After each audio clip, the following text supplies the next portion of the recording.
ouvir a voz do Salvador.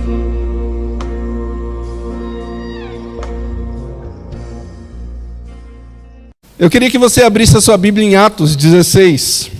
O livro de Atos é um livro bem conhecido, é gostoso, é fácil de ler, é empolgante a leitura do livro de Atos, do início ao fim. Por isso, muitos cristãos gostam de ler, e ler repetidamente. Ele é um livro interessante pelo seu nome também, porque o nome do livro de Atos é apenas Atos. Em algumas Bíblias você vai encontrar Atos dos Apóstolos. Mas em alguns escritos e alguns teólogos dizem que na história esse livro já se chamou Atos dos Apóstolos, Atos dos Discípulos, Atos de Jesus, Atos da Igreja e Atos do Espírito Santo através dos cristãos. De qualquer forma, é um relato do início da igreja e das atitudes que a igreja teve no início da sua caminhada, logo que Jesus foi para o céu, depois da sua ressurreição. Ainda conta logo no início do livro de Atos esse episódio de Jesus sendo assunto aos céus. E dentro das coisas que estão ali no livro de Atos, tem muita coisa sobrenatural escrita no livro de Atos, e isso porque Deus estava derramando para a igreja, naquela época, um poder sobrenatural, para que eles pudessem testemunhar do amor e da verdade de Cristo. Eles não tinham a Bíblia como nós temos hoje, em tantas versões, e tão facilmente, tão barata. Hoje você compra uma Bíblia aí por R$8 em qualquer livraria, uma mais elaboradinha, melhorzinha de capa, você paga R$20, R$30, Bíblia de estudo por R$50, R$60. Nessa época aqui, eles não tinham Bíblias. Eram pouquíssimas as cópias de Bíblias que eles tinham. Tinham o Antigo Testamento e agora os irmãos estavam escrevendo cartas e enviando essas cartas para as igrejas. O apóstolo Paulo foi um dos que enviou várias cartas às igrejas. Aqui os irmãos estavam numa situação interessante. Nós estamos aqui no episódio de uma das viagens do apóstolo Paulo, e ele tem um propósito nessa viagem. Se você olhar no início do capítulo 16, você vai perceber que o propósito dele era de chegar para a Ásia, ou seja, ele estava subindo dali de Lídia. Deixa eu mostrar aqui no mapa para vocês. Eles estavam mais ou menos aqui, em Antioquia, nessa região aqui. Não vai dar para ver muito bem, mas só o sinalzinho ali. Pela direção do mapa vai dar para você entender o que aconteceu com eles. Então eles estavam por aqui quando começou essa viagem, e eles percorreram esse caminho nessa direção. Quando chegaram aqui, eles estavam em Listra. Então essa cidade do versículo 1 do capítulo 16 chegou também a Derbe e a Listra. Essas cidades, elas se encontram bem aqui, Derbe um pouco mais abaixo e Listra um pouco mais acima aqui. E ali eles tinham o desejo de subir para a Ásia, que é essa região aqui. Mas o Espírito Santo de Deus os impediu, é o que diz no versículo de número 6. E é estranho, a gente vê o apóstolo Paulo com os irmãos levando a palavra, empolgados, cheios do Espírito de Deus, com poderes sobrenaturais que o Espírito Santo de Deus tinha dado para a igreja, para que eles pudessem testemunhar naquela época. E essa palavra aqui, impedidos, aparece aí no texto. É impressionante. Eu fui dar uma olhada no original, vou até dar uma lida aqui, para vocês terem uma noção. A palavra em grego é kaluo, e significa impedir, obstar-se, opor-se, colocar-se como uma barreira. O próprio Deus, através do Espírito Santo, estava impedindo que a palavra fosse pregada na Ásia. Como é que pode isso? Como é que funciona isso? Deus estava agindo de tal forma que a palavra não fosse pregada numa determinada região. É óbvio que se você ler o texto de Atos todo, você vai perceber que a finalidade não era que Deus não queria que o povo da Ásia não conhecesse a palavra, não testemunhasse desse poder do evangelho que os apóstolos estavam pregando. É porque Deus tinha um propósito de levá-los para uma outra região. E eles seguem. Lá no mapa, eles seguem. Então eles dão a volta aqui na região, nessa região da Ásia, dão a volta por cima e chegam aqui em Troade. Em Troade tinha um porto muito grande e provavelmente ele pensava em pegar um navio por aqui e atravessar, entrar no Mar Negro para chegar em Betínia, aqui em cima da Ásia. Eles tinham então o desejo de passar pela Ásia para chegar lá em cima, na cidade de Betínia, ou na região de Betínia e ponto. Mas o Espírito Santo de Deus os impediu de fazerem esse percurso. Quando chegou em Troade, eles tiveram uma visão. E a visão era de um homem da Macedônia, que lhe rogava, que lhe clamava, que lhe pedia: passa a Macedônia e ajuda-nos. Com tantos prodígios, com tantos milagres, com tantos sinais que eram feitos pela igreja, muitas regiões estavam clamando para ouvir essa mensagem tão poderosa do Evangelho, que salvava para a eternidade, mas que também atingia o homem ali, enquanto ele estava vivendo em meio a tantos percalços. E o apóstolo Paulo, com seus irmãos de viagem, que estava pensando em ir para o oeste, de repente são direcionados para o leste. Dê uma olhadinha aí no mapa novamente. Opa! Eles estavam aqui em Troade e eles pensavam em ir para o oeste, aqui para Betínia, mas eles foram para o leste, para essa região da Macedônia.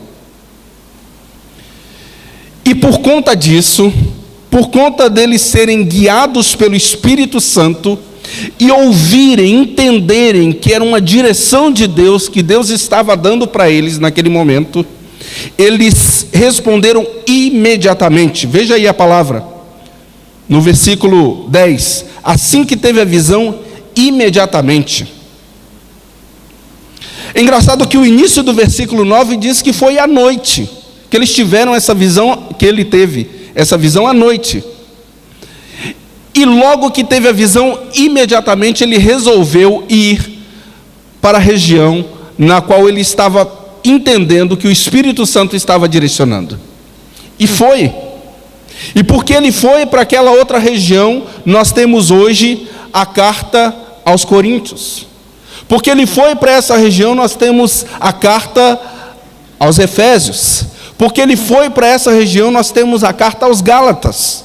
É impressionante ver na história como Deus guiou os homens de Deus, que estavam cheios do poder de Deus, pregando a palavra de Deus, mas queriam ir para um rumo, e Deus os direcionou para outro rumo. Eles estavam com planos de fazer uma coisa, mas Deus os direcionou para fazer outra coisa. Isso já aconteceu com você? Pensar em fazer uma determinada viagem, com um determinado destino, mas no meio do caminho mudar, por um problema, ou por uma oportunidade que surgiu. Já parou para pensar que há 10 anos atrás você fazia planos e metas, e aí passaram-se os 10 anos e você viu que a sua vida tomou outro rumo? Já parou para pensar que alguns dos que estão aqui não pensavam em estar em Rondônia, não pensavam em estar em Porto Velho, não pensavam em estar aqui, mas estão? Como que é esse negócio de Deus dar uma direção diferente daquilo que nós tínhamos pensado, diferente daquilo que nós tínhamos planejado, se quando planejamos, nós pensávamos que estávamos dentro de uma direção de Deus? O que o Weber vai fazer? O Weber está aqui, cresceu na igreja, tem trabalhado no King's Kids, tem ajudado no Aponian, começou a ajudar numa outra igreja e está namorando com uma menina dessa outra igreja. O que ele vai fazer? Ele vai para lá? Ele fica aqui?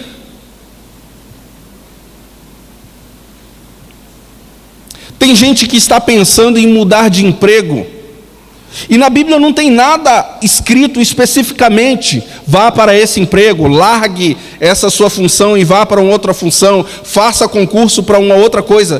Tem um monte de dúvidas do dia a dia na nossa vida, que nós precisamos de uma direção específica de Deus para a nossa vida.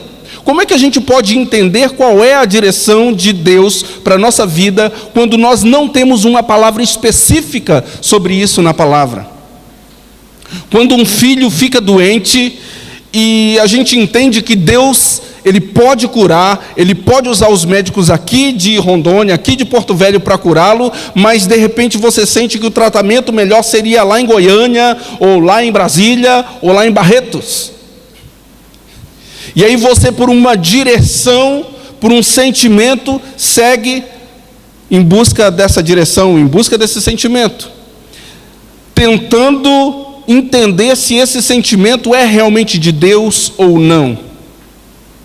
E a palavra de Deus vai nos dizer assim, que os planos de Deus são muito melhores que os nossos planos, que os pensamentos de Deus para o seu povo são muito melhores que os nossos pensamentos para nós mesmos. Aquilo que nós podemos sonhar para a nossa vida, aquilo que nós podemos desejar para nós, não pode ser comparado àquilo que Deus tem sonhado e planejado para nós. Então nós precisamos tomar alguns passos. O primeiro passo é, eu preciso estar com o meu coração, com a minha vida recheada de Deus. Eu preciso estar tão cheio de Deus, ao ponto de, se eu estou planejando fazer alguma coisa, se eu estou planejando ir para Betim, ou ir para a Ásia, ou ir para o Oeste, e Deus usar alguma coisa para me direcionar para o Leste, eu consegui entender, dentro da palavra de Deus, porque eu estou tão cheio da palavra de Deus, eu estou tão cheio do Espírito Santo, que eu vou conseguir entender que o Espírito Santo está me dirigindo para o leste. Esse é um princípio. Tem coisas que não estão escritas especificamente na Bíblia. Não está escrito na Bíblia, na palavra de Deus, se você é adolescente, é para ir ou não é para ir para o Reupas. Mas você pode entender dentro da palavra de Deus e ter uma resposta de Deus para a sua vida, se ir vai ser bom ou não para a sua vida. Nós precisamos entender a respeito de um vestibular, de um curso específico. Quero prestar aí o Enem para qual curso? Ou está chegando a minha aposentadoria, ou chegou a minha aposentadoria, o que eu vou fazer daqui para frente? Como é que vai ser a minha vida daqui para frente? Eles estavam agora querendo ir para Bitínia, diz o versículo 7, mas o Espírito de Jesus não o permitiu. Como é que pode essa expressão estar aqui na Bíblia, sendo que eles estavam sendo usados de maneira tão poderosa, e o Espírito Santo de Deus não os permitiu? Exatamente, porque o Espírito Santo queria usá-los em um outro ambiente, de uma outra forma. Às vezes nós ficamos insistindo com determinada coisa, insistindo com determinado ministério, ou insistindo com determinada pessoa, e o Espírito Santo de Deus quer que a gente passe adiante, quer que a gente vá para Macedônia, quer que a gente faça alguma coisa diferente. Ou nós insistimos em querer ir para uma direção, mas o Espírito Santo está nos apontando uma outra direção. Mas eram homens de Deus, eram homens cheios do Senhor, eram. E o Espírito Santo os mudou de direção. Eu preciso entender, em primeiro lugar, que a minha vida precisa estar recheada da palavra de Deus. Em segundo lugar, eu preciso entender que Deus é soberano. Deus é soberano e Ele faz as coisas do jeito que Ele quiser.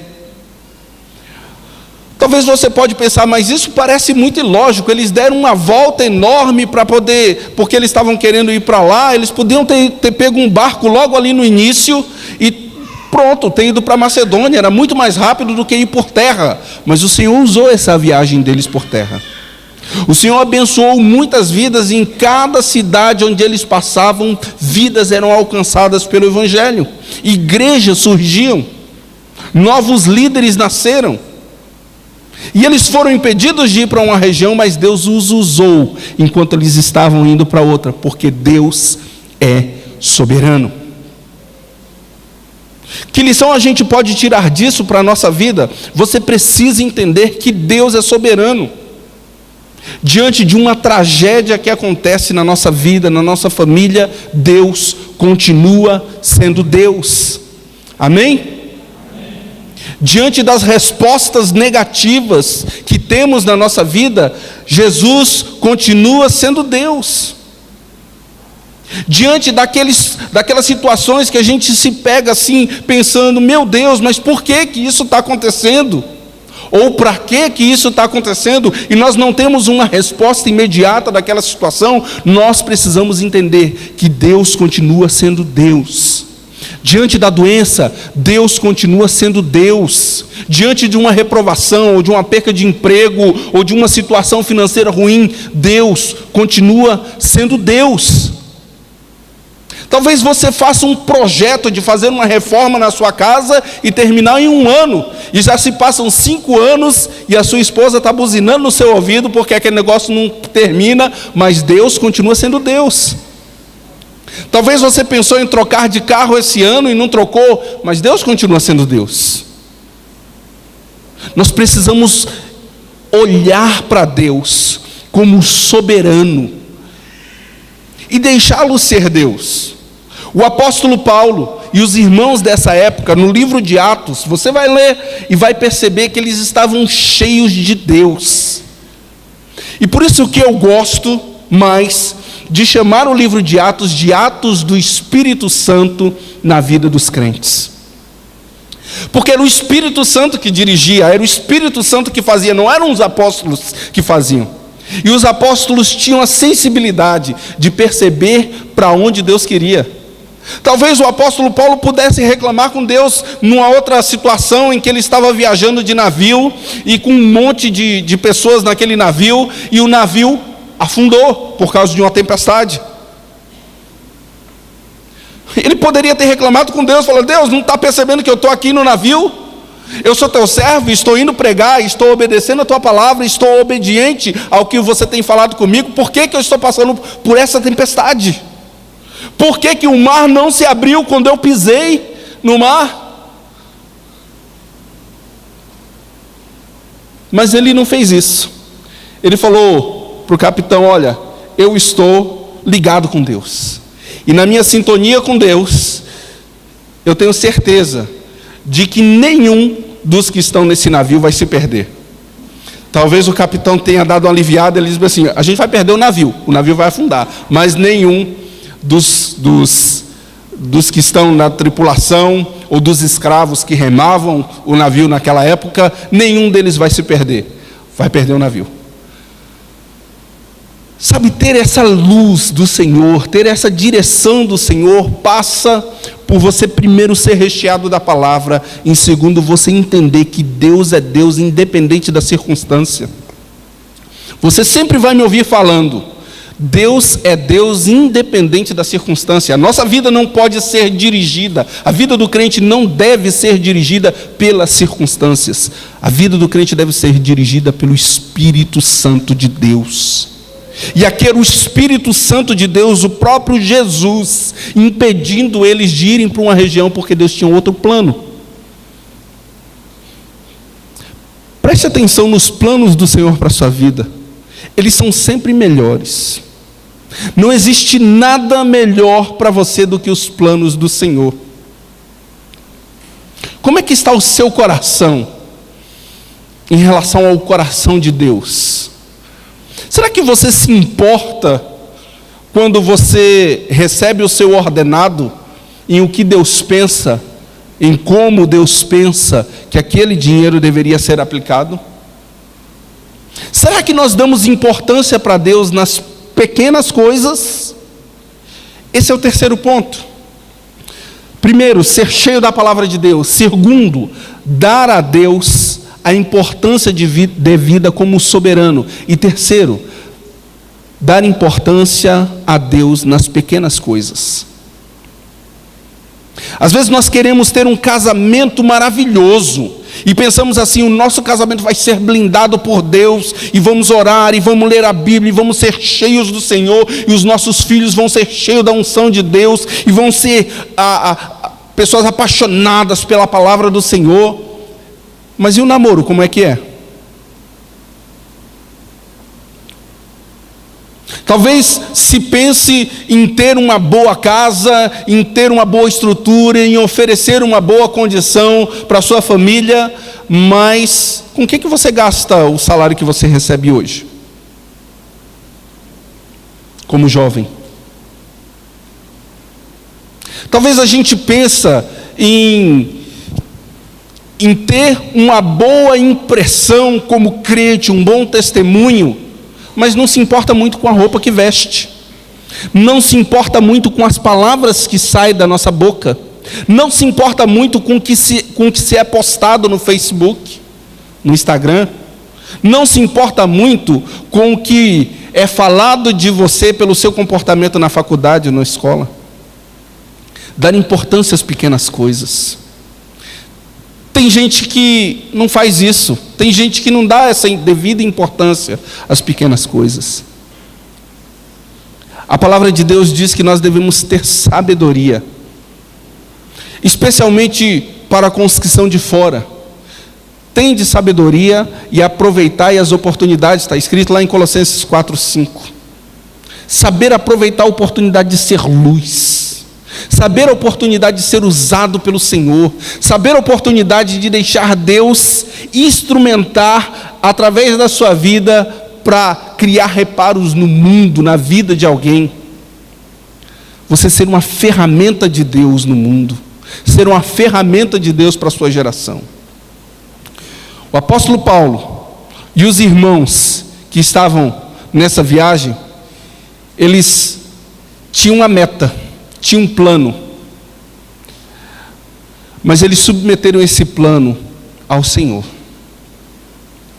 Todos nós gostamos de planejar, e a Escritura diz lá em Provérbios 16, versículo 1, que é o coração do homem, ou melhor, o coração do homem pode fazer planos. Está lá na Bíblia, Provérbios 16, versículo 1. Você pode fazer planos. Você pode planejar quantos filhos você vai ter, o que você vai fazer nos bens que você vai receber de herança. Você pode planejar a cor do seu cabelo daqui a um mês, daqui a 2 meses. Você pode planejar em quanto tempo você vai ler a Bíblia. Você pode planejar como vai ser o seu guarda-roupa daqui a um tempo. Você pode planejar em coisas pequenas e em coisas grandes. Mas a resposta certa vem dos lábios do Senhor. Faça os seus planos, os planos pequenos e os planos grandes, mas dando sempre importância de saber que a resposta certa vem dos lábios do Senhor. Eu posso olhar para a minha vida, olhar para a minha frente e pensar bem assim: chegarei na Ásia e vou pregar a palavra de Deus na Ásia. Vou para Bitínia e vou pregar a palavra de Deus na Bitínia, mas Deus está me mandando para Macedônia. Para a gente terminar, o quarto ponto. Primeiro, ser cheio da palavra de Deus. Segundo, reconhecer a autoridade de Deus como soberana.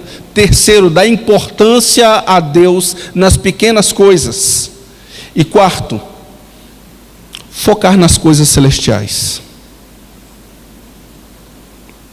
O apóstolo Paulo, os seus colegas de viagem, não estavam se importando na dificuldade que eles iam ter para chegar na Macedônia.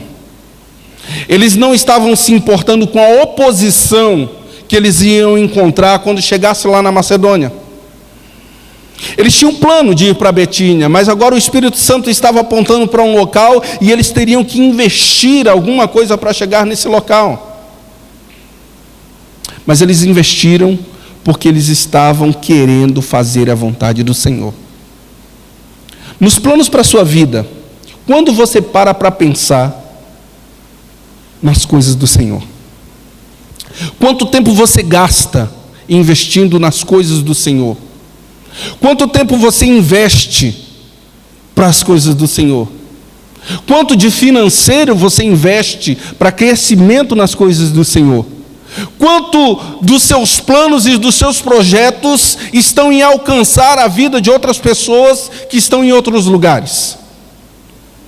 Quando você para pensar e dizer bem assim, eu quero, daqui a 10 anos, ter alcançado alguém de outro estado ou alguém de outro país. Eu quero pregar a palavra do Senhor lá no Haiti. Eu tenho uma amiga que eu a conheci em 2001, e Lorena, o nome dela.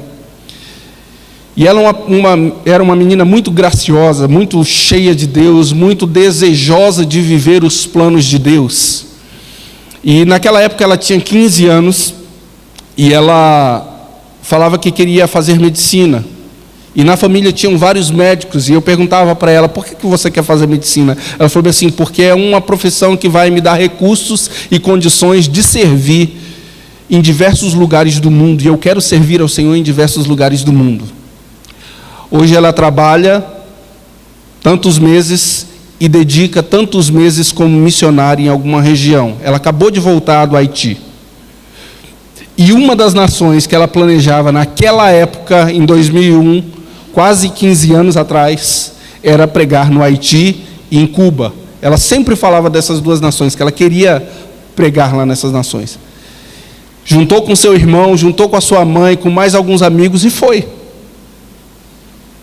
Entendendo que era uma direção do Espírito Santo de Deus ir para lá. E investir dinheiro para ir para lá. Investir tempo para ir para lá. Em fazer relacionamentos com missionários que estão lá e agora pedem apoio para ela, inclusive apoio financeiro. Mas é uma menina que há 12 anos atrás, 13 anos atrás, pensava assim, eu quero ser um instrumento de Deus na vida daquele povo. Quantos de nós paramos para pensar, eu quero ser instrumento de Deus na vida de alguém?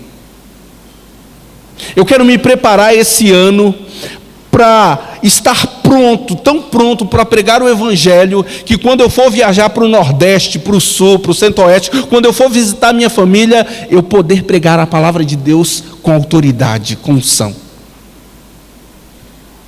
O apóstolo Paulo estava preparado. Ele estava desejoso de compartilhar por onde quer que ele fosse. Podia ser para São Paulo, ou podia ser para Manaus, Roraima. Ele estava pronto e desejoso de pregar a palavra.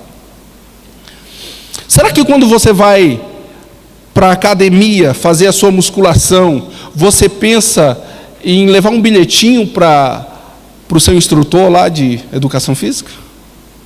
Será que você pensa em chegar na faculdade, e antes de chegar na faculdade, entregar um bilhetinho para o cobrador de ônibus, com um versículo bíblico, ou com uma proposta apresentando Cristo como o único Salvador das nossas vidas?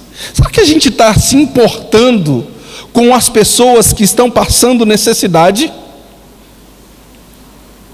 Esse macedônio que aparece numa visão para Paulo diz, passa a Macedônia e ajuda-nos. Nós precisamos escutar esse clamor do mundo. O mundo está pedindo ajuda, e a verdadeira ajuda que o mundo precisa é o Senhor Jesus, e nós temos o Senhor Jesus. Estamos preocupados em levar o Senhor Jesus? Ou nos preocupamos com que carro que Deus quer que a gente use, que terno novo Deus quer que a gente compre, nos preocupamos com qual lugar nós vamos viajar no próximo ano, e não nos preocupamos em alcançar vidas com esse auxílio, com essa ajuda que Deus deu nas nossas mãos para fazê-lo. Eles foram e não reclamaram, porque Jesus era o motivo da alegria deles. Passaram por vários percalços nessa viagem, mas eles estavam fixos com seu olhar e o seu coração em Deus, porque Jesus era o motivo de tudo o que eles faziam. Talvez eles pararam para pensar, e se tivéssemos ido para Betínia, como é que seria? Mas não, eles pensaram assim, vamos para Macedônia, porque o Espírito Santo está nos levando para ajudar o povo da Macedônia com a palavra do Senhor. E foram e compartilharam essa palavra. Que Deus nos ajude. Que Deus nos ajude. E tenha misericórdia de nós, para que nós possamos ser cheios da palavra. Que nós possamos entender que o Senhor é soberano em qualquer aspecto da nossa vida, por maior que seja a dificuldade, ou a limitação, ou a doença, ou a perca que nós passamos, Deus é soberano e continua sendo Deus. Nós precisamos entender isso e precisamos nos revestir disso. Nós precisamos começar a dar importância às pequenas coisas. Saber que Deus está se importando, sim, com as pequenas coisas e com os pequenos gestos na nossa vida. E terceiro, nós precisamos nos preocupar com missões. Nós precisamos nos preocupar de ser cheios desse amor de Deus e levar esse amor de Deus para outras pessoas. Eu gosto de olhar esse mapa e pensar o tanto de cidade, cada pontinho daquele ali é uma cidade em que foi pregado o Evangelho através da vida desses homens. Que desejo que eu tenho no meu coração de levar a palavra de Deus. Que desejo que você tem no seu coração de levar e compartilhar essa palavra de Deus. O Evangelho precisa ir além de nós. O Evangelho alcançou o apóstolo Paulo, mas alcançou outras vidas através do apóstolo Paulo. Que os atos do Espírito Santo de Deus continuem na sua vida. Que você continue atuando como alguém cheio e direcionado pelo Espírito Santo. Que você seja essa pessoa cheia da unção de Deus para levar a palavra do Senhor por onde quer que você vá. Quais serão as ações do Espírito Santo de Deus através das nossas vidas? Nós estamos preocupados com isso? Se você está preocupado com isso, querido, se revista do Senhor e vá para onde o Senhor está te dirigindo a ir, ou fique onde o Senhor está te dirigindo para ficar, porque o melhor lugar para você estar é no centro da vontade de Deus. O melhor lugar para você estar é no centro da vontade de Deus. Então não tente dar uma puladinha de cerca achando que Deus não vai ver, achando que um pecadinho só Deus não vai perceber. O melhor lugar para você estar é no centro da vontade de Deus. Não fuja dos planos e da vontade do Senhor, em nome de Jesus. Amém? Vamos orar?